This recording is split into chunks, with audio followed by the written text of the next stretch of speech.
I am delighted to be here today to talk with you a little bit about harnessing the power of project management. Obviously, if you're here, you're interested in project management.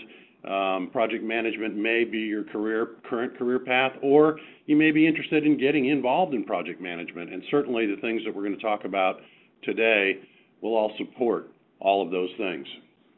So, without further ado, let's go ahead and get the ball rolling.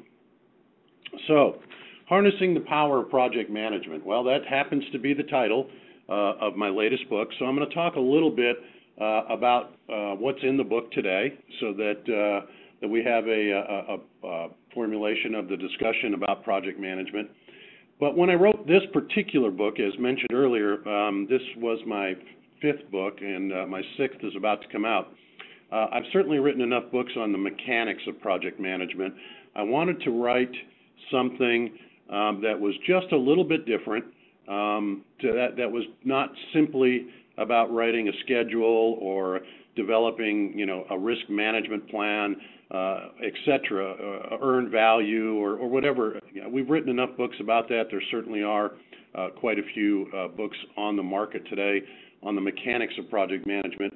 What I really wanted to do was really emphasize for project managers, for executives, for those people in this business, the value of project management and what it means to organizations. And that's what the book really talks about. So I took a little bit, or one section of the book, and I went ahead and highlighted a specific area that we're going to use today in the presentation. And we're also going to talk about some things that are, relevant, even things that are just even happening almost as we speak. So I wanted to, bring in a little bit of the experience and the knowledge and all the effort that went into the book to demonstrate the value of project management. But I also want to bring some relevant things that you're probably not going to learn in any books and talk about some of those things. So I'll do that in the presentation today. So the 3 things that we're going to focus on in the webinar are: we work in a world of change. That's obvious. I don't want to restate the obvious, but sometimes it's worth looking at that in detail and what that means to us and how it affects us. We're going to talk a little bit about harnessing the power of project management. Many of us, as I mentioned, go through the mechanics of project management, deliver projects. We all work very hard every day in delivering projects, and we all have our own techniques and processes that we use in project management. But what is the real power of project management, and how can you leverage that not only for your own personal growth, but for your professional growth and growth outside of work as well? And the one topic that I picked out of the book that I thought would be a good one to talk about since we're doing a webinar is communications. And we're gonna finish it up at the end here with what we call the certified art of communications. So we work in a world of change, and that's something that we all have to deal with. So when I talk about global or corporate globalization, I use the term to define how even companies whose services and products serve a local clientele are affected by cultural differences and needs. I mean, let's face it, we are a global society. That means that businesses interact with a broad range of people from different countries, backgrounds, religions, and cultures every single day. I bring that up, and we may take that for granted, but on the 3rd bullet there, when I talk about the maturing of project management as a function and a profession, this is an important fact. And I want to make sure that we keep this in mind as we go through the webinar today. So in addition to that, at the same time, the economic climate has changed over the last couple of years. I'm not an economist, so I don't want to predict whether we're in a soft economy, a difficult economy, a recovering economy, a rebounding economy.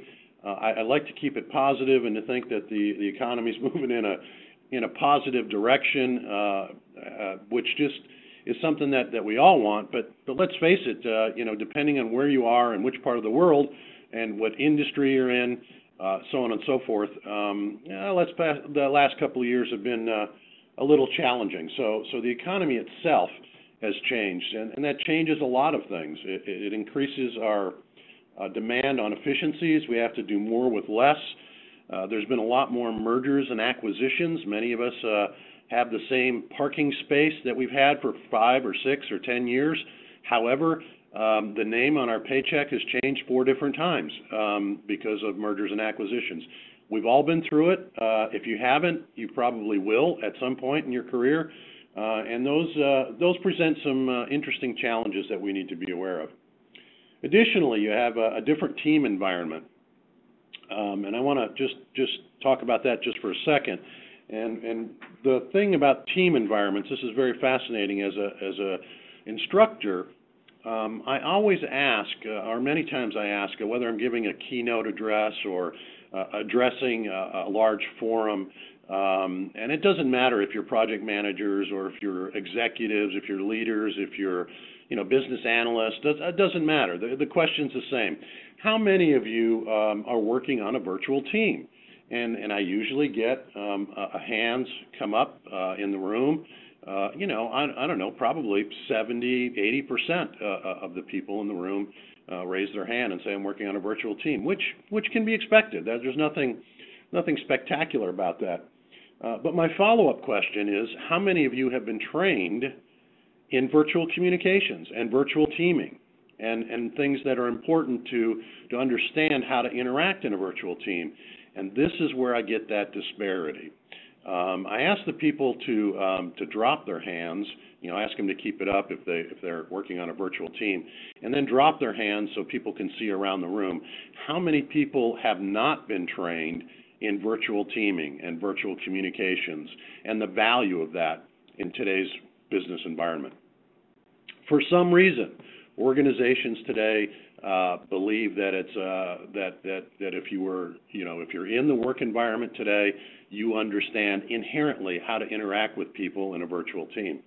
And unfortunately, that's simply not the case without a little bit of training. I don't want to advocate that you need to spend 12 days in a class on virtual teaming, but there certainly are some things that you can do to improve your virtual teaming and improve productivity in a virtual team just by understanding some of the basic things that it takes to operate in that environment.